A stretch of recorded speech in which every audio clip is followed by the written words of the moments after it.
আপোনালোকে হুলস্থুল কৰি থাকিলে মই কথা ক'বলৈ দিগদাৰ হ'ব। এই ফেনখন বন্ধ কৰি দিয়ক না, এই ফেনখন বন্ধ কৰি দিয়ক।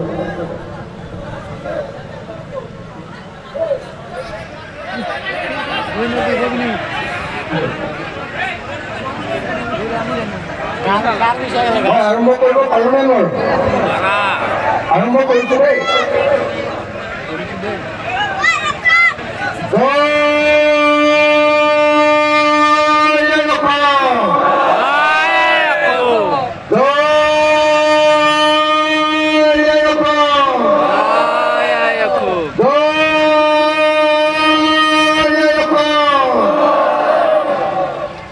মই এইকাৰণে দয়া অসমেৰে আৰম্ভ কৰিছোঁ, মানে বিজেপি আৰু RSS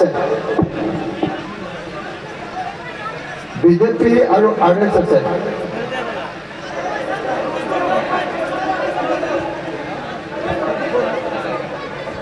ভাইটি যেনেকৈ আছে তেনেকৈ থাকিব দিয়ে, দিগদাৰ কৰি থাকিব, হাল্লা কৰি নাথাকিব।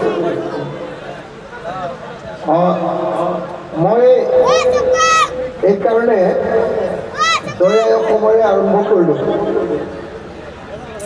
আপোনালোকে কথা পাতি থাকিলে মই কেনেকৈ কথা কওঁ? মন চন নালাগে যোৱা না, প্লিজ যোৱা না, চব যোৱা প্লিজ যোৱা না, চব কেণ্ডিডেট কেণ্ডিডেটৰ বাহিৰে বাকীখিনি যোৱা না, এনেই বিশ্বাস কৰি থাকিব ভাই।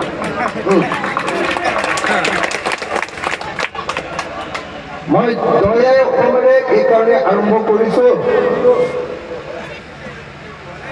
যে আজিকালি বিজেপিয়ে বিশেষকৈ মুখ্যমন্ত্ৰীয়ে মামাই মানে সদায় কৈ থাকে যে মুছলমান মানুহবিলাকে অসমক ভাল নাপায়, ভাৰতক ভাল নাপায়, পাকিস্তানকে ভাল পায়। এনেকৈ হাল্লা কৰি থাকেনে নাই? হিমন্ত বিশ্ব শৰ্মাই কয়নে নকয়? কয়নে? সঁচাকৈ আপোনালোকে দেখিছে? তো মইতো এতিয়া আপোনালোকক কাকো নুসুধাকে শ্ৰদ্ধা চিঠি দয়া অসম ক'লোঁ, আৰু আপোনালোকে চবেই দয়া অসম চিঞৰ দিলে, হয় নে নহয়? কোনো মানুহ পৃথিৱীৰ যিটো ঠাইত থাকে তাক জয় বুলি কোৱাৰ বাহিৰে বেলেগ দেশক জয় কোনেও নকয়, হয়নে? কিন্তু বিজেপিয়ে আৰু RSS সদায় কিবা এটা হ'লে লগে লগে বাংলাত এটা কথা আছে নহয়, যত ঘোষ নন্দ ঘোষ, হয়নে নহয়? চবতে মুছলমানকে পেলায়। সেইকাৰণে মই আজি আপোনালোকৰ সকলোৰে সন্মুখত জয় আই অসম, তাৰমানে আমি য'ত আছোঁ সেই অসমৰ জয় হওক, হা এইটো বুলি ক'লোঁ। আৰু আপোনালোকে সকলোৱে লগে লগে শ্লোগান দিলে। আজি এইটো মই সকলো টিভিকে অনুৰোধ কৰিছোঁ যে এই মুছলমান মানুহে, সংখ্যালঘু মানুহে কেনেকৈ জলেশ্বৰত জয় আই অসম কৰিছে, এই দৃশ্যটো অসমৰ মানুহক দেখুৱাই দিলে গম পাব যে মুছলমান মানুহে চবেই অসমক ভাল পায়, মামাই কোৱাৰ নিচিনাকৈ কোনেও পাকিস্তানক ভাল নাপায়, হয়নে নহয়? ৰাইট। মই যোৱা 2024 চনৰ 26 অক্টোবৰ তাৰিখৰ পৰা গোটেই অসম ঘূৰি আছোঁ আৰু একদিনো মই ঘৰলৈ যোৱা নাই। 26 অক্টোবৰৰ পৰা 6 মাহ হ'ল মই ঘৰলৈ যোৱা নাই। কেতিয়াবা ধুবুৰীত মিটিং কৰিছোঁ, কেতিয়াবা শদিয়াত মিটিং কৰিছোঁ, কেতিয়াবা বৰাকত মিটিং কৰিছোঁ, কেতিয়াবা আহি পাহাৰৰ বিহুত মিটিং কৰিছোঁ, কাৰ্বি আংলং। মই এটাই কথা ৰাইজক বুজাই আছোঁ, এটাই কথা পাতি আছোঁ যে যদি অসমীয়া মানুহ বাচিব লাগে, হিন্দু মুছলমান চব মানুহ বাচিব লাগে, তেতিয়াহ'লে 2026 চনৰ বিধানসভা ইলেকশ্যনত আমি বিজেপি, সাম্প্ৰদায়িক বিজেপি দলটোক ব্ৰহ্মপুত্ৰত উটুৱাই দিব লাগিব। আপোনালোকে বিজেপিক ব্ৰহ্মপুত্ৰত উটুৱাই দিয়াটো বিচাৰে নে নিবিচাৰে? বিজেপি চৰকাৰখন ভাঙি দিয়াটো আপোনালোকে বিচাৰে নে নিবিচাৰে? সঁচাকৈ বিচাৰে নে নিবিচাৰে? যদি বিজেপিক সঁচাকৈ আঁতৰাব খোজে তেতিয়াহ'লে দুটা কথা জানি ল'ব লাগে।